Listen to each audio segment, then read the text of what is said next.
All right, how you guys doing? So like a Palooka watch channel here, you know. Yeah, your resident Palooka here tries to mealy mouth his way through a watch video. In case you guys haven't picked up on it, I dig on Willards. This is all because of this watch right here. A buddy of mine hooked me up with this not long ago. It's a turtle from, ooh, I forgot. Look at the back of this right now. I think it's 2017. Yeah, that's when this thing was sold, or at least came out. He bought it new at the store. I think it was about 500 bucks when it came out. 773 Prospex Turtle. He bought it, wore it every day in the shop. That's why you see the patina. Yeah. Anyhow, as I got into things, I learned what this came from, And then my buddy, Chad, was like, dude, just buy a Willard. I was like, I didn't know what that was. I hadn't heard the term yet. The Captain Willard.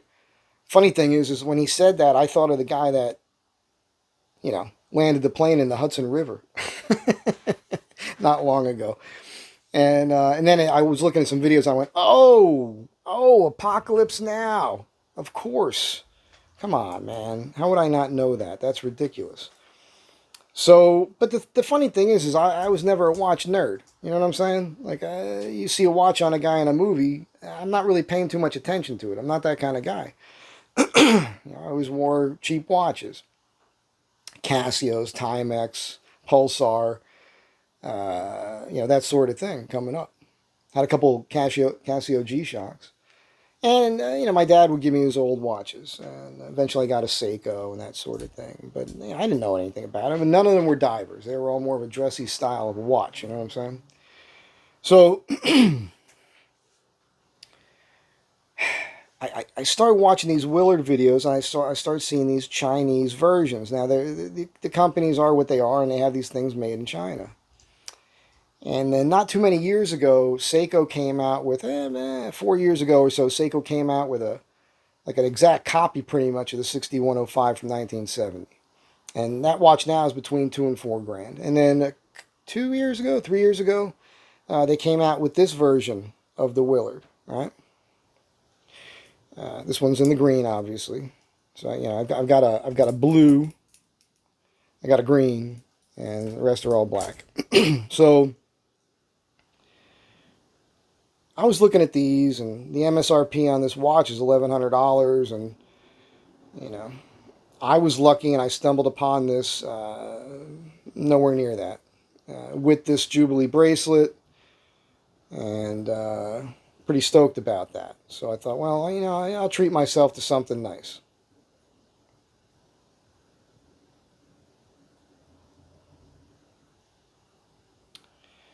And as I was watching videos and looking at eBay, I stumbled upon this Addiesdive version. And this was $72. I bought it used. It's in pretty good condition. I already did a kind of a video on this when I first got it. I've worn this watch every day since I got it to work. And hasn't lost any time, hasn't gained any time. It's been perfect. No problems. By the way, just since I'm talking about work and this watch here, I've been wearing this every day. It's been pretty hot here in LA, and then we had several days of some pretty high humidity. And I don't notice this watch on when I'm wearing it with this steel band, right? So I'm bringing that up because I was wearing this to work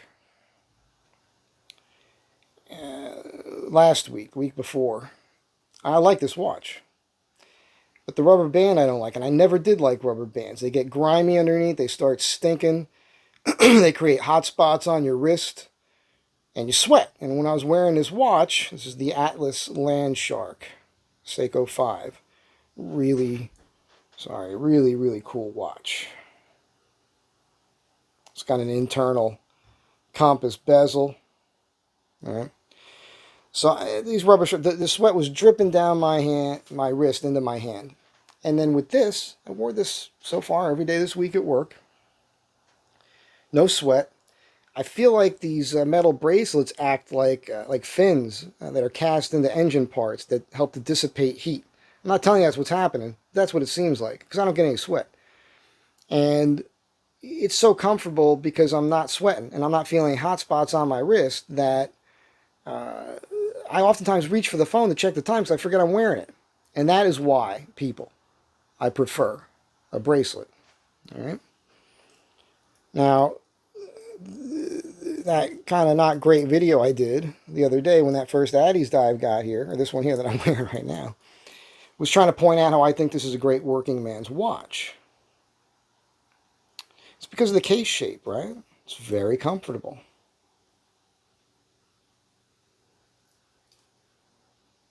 Some call it pillow shape, you know.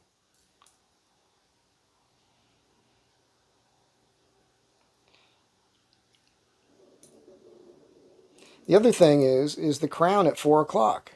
When the crown's at 3 o'clock and you bend your wrist with the watch on, if it has slid down, that crown digs into the top of your hand, right? Uncomfortable. Never liked that about watches when I was younger, when I always wore a watch. So I was on eBay and I stumbled upon a Steeldive for $50, $52. Used, obviously. And I thought, let me get this because I want to give one to my nephew.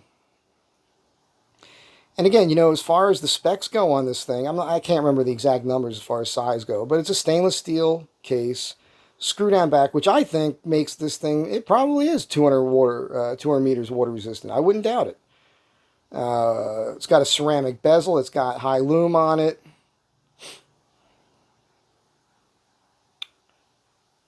$120 quick click bezel. They all work. This is the loudest one, actually.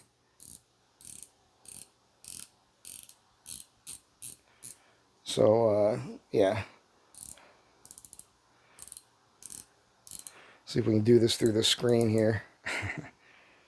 That's about right. Okay. So, yeah, I mean, I wanted to see if there was a difference between Steeldive and the Addiesdive. And, you know, as I look at them, there is absolutely some differences. They're subtle, you know. It seems like the case on the Steeldive here tapers more smoothly here. And I also noticed that the undercut at, you know what, let me zoom in here for you. I also noticed that the undercut here, where the crown screws in, not very large, not a lot of room there, versus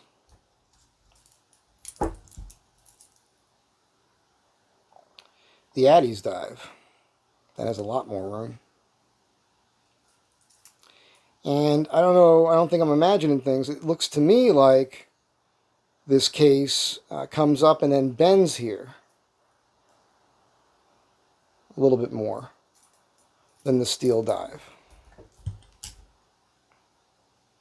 Yeah, there's no doubt about it.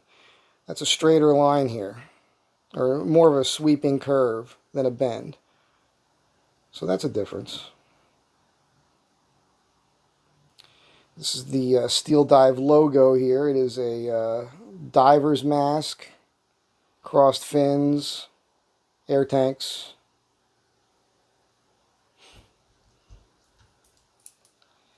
And on the Addiesdive here, it is mask, crossed spear guns. And you see those 3 stars there at the top. Bracelet's not the best, but it's working. I may upgrade that at some point. So, yeah, this watch here is going to go to my nephew. Give you a quick peek at the details on this here. And I'm not going to get all, you know, it is funny for the, I love watching the Watch Nerd channels. I'm learning a lot. But it is funny to me when they are showing you, oh, the polish, and you can see the line between the, yeah, it's a visual format, so I don't need to be told that. I can actually see it with my own eyes. But it is nice because they use the proper terminology, and that helps me out. What I like about this in particular Of course, I was trying to show you this right here. That's me pointing out what you can already see. Didn't I give somebody grief for that a second ago?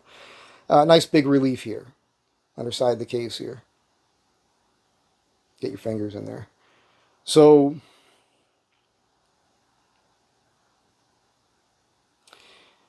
this one, like the original in 1970, has a bit of a dome. It's got a single dome crystal, whereas these other watches here have a flat sapphire crystal. They have blue anti-reflective coating. I just got in the mail a box with like a watch set of tools. It includes a press. I haven't opened it up yet. It's supposed to have a press so I can change out my crystals. And I've got a few. I'm done buying watches. I did pick up a bronze version.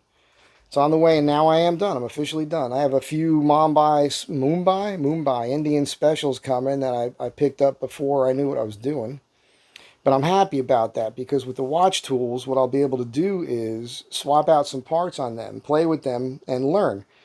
Push out those crystals, get them back in, practice on that before I screw with one of these watches here. This band came on this watch today. It's a silicone, which feels comfortable, but I did wear it for a while and it did make my wrist sweat. Also with silicone, you'll get hair sticking to this and lint and stuff like that. But it does mimic the band that came on the 1970 Seiko 6105 Willard. Although I do think that original in Vietnam may have had that what they call the chocolate bar pattern, where so it's like rectangles and squares instead of the pyramids. So the deal is with the Willard, Apocalypse Now, Martin Sheen, Captain Willard. Is basically a copy of the watch that he wore right here. I'll insert some pictures into this video along the way. I actually watched it the other day and took some pictures of the TV because I'm super high tech here. Yeah, absolutely not at all. So, man, being a designer, furniture designer, builder, problem solver, I love asymmetry. When you can do something that's asymmetric and it is appealing to the eye, you've really accomplished something. When you're making everything super symmetrical, it's actually tough to get things perfectly symmetrical. It is what's pleasing to the eye. But let's face it, people, that's boring. This ain't boring. At least I don't think so. Now, this is a 1970s design, man. Late 60s into the 70s. I dig that. That's never what they did with this design, Seiko. What they did with this, they made a timeless design. This is always going to be cool. Not just because of the movie, but what the movie is kind of about. The Vietnam War, man. I mean, it's way more than that. It takes place during the Vietnam War, but this is the watch that the GIs wore, man. Most of them, many of them. They could buy them at the PX. My uncle did 2 tours as a Navy Seabee. So he was working with the Marines. It's funny, barely ever said more than 3 or 4 words to me at a time when I was a kid. And after I got out of the Marines, first time I saw him, hung out with him, he treated me like I was a man. And talked to me like I served with him in Vietnam. He had a lot to say about that. And I would ask him what he thought of war pictures, and he thought it was all bullshit. He's like, I never saw any of that nonsense. He's like, man, I was with Marines. They were professionals. They weren't smoking a bunch of grass and screwing off. They took their job seriously. They were professional killers. So, to me, the Willard is important. It's important to me. He's not the only guy I knew that was in Vietnam, right? Hell, when I was in the Corps, we were trained by guys who had served in Vietnam. The way they trained us was based on those experiences. So, you were hearing a lot of first-hand accounts of that from those guys that were there.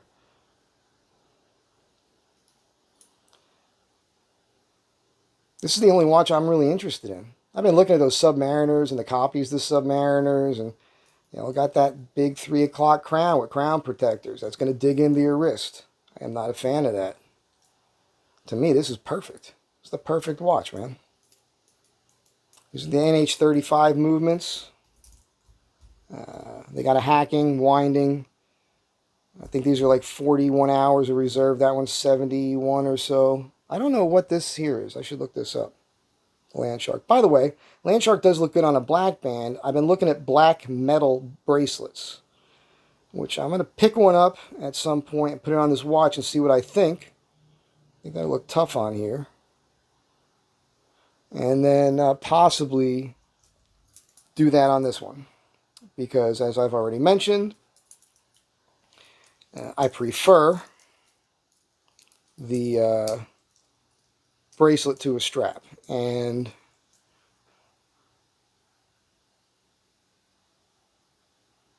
I had a black strap, black bracelet on this, that might be super tough. Oh, and you know what I was going to say a moment ago there? I got the tools coming. They're here already. Got those other watches coming. I'm going to play with them.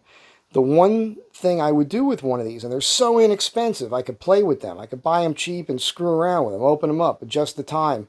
You can do a lot of that. But what I'll do is I want to play with it myself. Like never mind. You know what I was about. You know what I'm thinking. I ain't going to say it this time. But I'd like to put a single dome crystal on this to make it resemble, obviously, the Seiko here, but really more the original Seiko. Again, as worn by Martin Sheen as Captain Willard in Apocalypse Now, and with the actual GI's war in Vietnam. So this video is really about comparing these two watches, the Addiesdive to the Steeldive, and I think I pointed out the main differences. So the bezel is a little tougher and louder on the Steeldive. The case, the shape of the case is smoother here. It doesn't square off. I mean, on the Seiko version, you see a strong square off here. You guys see that? And then right here, there's a bit of a square off. Not as strong as the Seiko. It's like strong, a little less strong, weak. Just as far as that detail. And again, the undercut here where the crown is almost non-existent on the Steeldive. Whereas again, you see how much room there is here. Should be clear as day. Signed crown. And on the Seiko, even more room. I'm looking, I think I'm going to buy one of those crowns that have the word lock with the arrow on it and put that on. And I don't think I'll tackle that myself. I think I'll bring over a watch guy. He said he'd do it for me, no sweat. Probably do it while I'm waiting. Just for fun. As a matter of fact, if I do that, I might get 2 of them. And just for fun, put one on this one. It never came with it. Although this does look larger to me.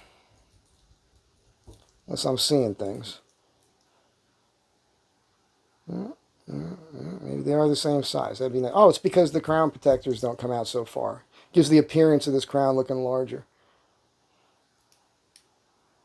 And as you can see here, you don't need as much of an undercut, again, because the crown itself is not so tucked in behind the crown protectors, which are these little parts here that stick out.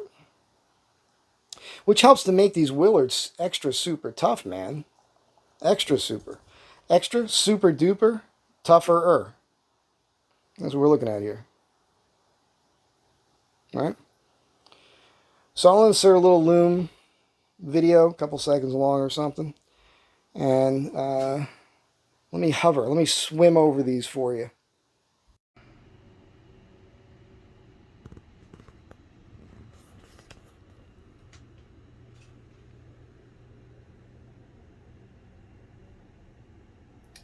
Check those applied indices. I think, take a good look at this second hand here.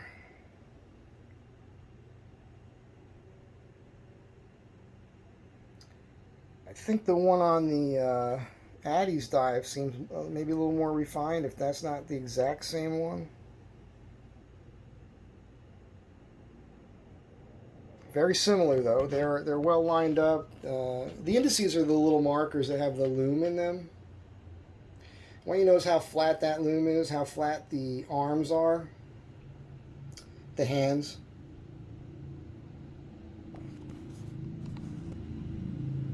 I'm trying to get kooky here for you. Let me see something. It's not giving me what I want on the phone here. I apologize. But yeah, that second hand, as I'm imagining things, looks a little bit more refined on the Addiesdive. And then on the actual Seiko, you can see the hour and minute hands have that raised center. I think it's a polished side and a brush side. You could see how the loom is pillowed into the indices. There's no frame around the date, but there is on the other two watches. And again, these watches are made in China, but they both have the Seiko movement.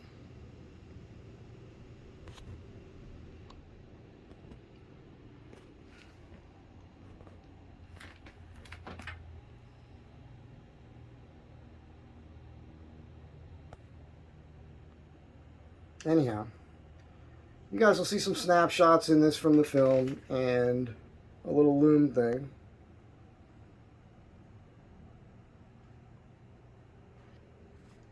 This will be the end of me really talking now. So have a good day and be good to one another. I really don't think you can beat these watches for what you can get them for.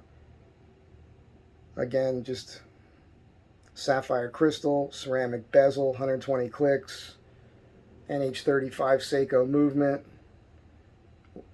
stainless steel case, super comfortable, super tough, inexpensive working man's watch right there. Tool watch.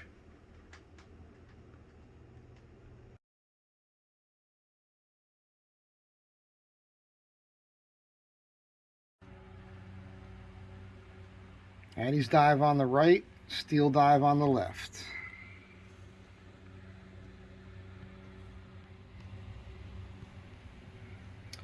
If you look at the Steeldive, the hands match the bezel loom more. And if you look at the Addiesdive, the hands match the indices more. So that's an interesting difference as well. Yeah, that's kind of interesting. So all of these little variations between these watches here. And again, I'm really digging on the Addiesdive. I mean, that bezel loom is not, you know, that's a new thing. That didn't exist in 1970, that's for sure. So that's kind of cool.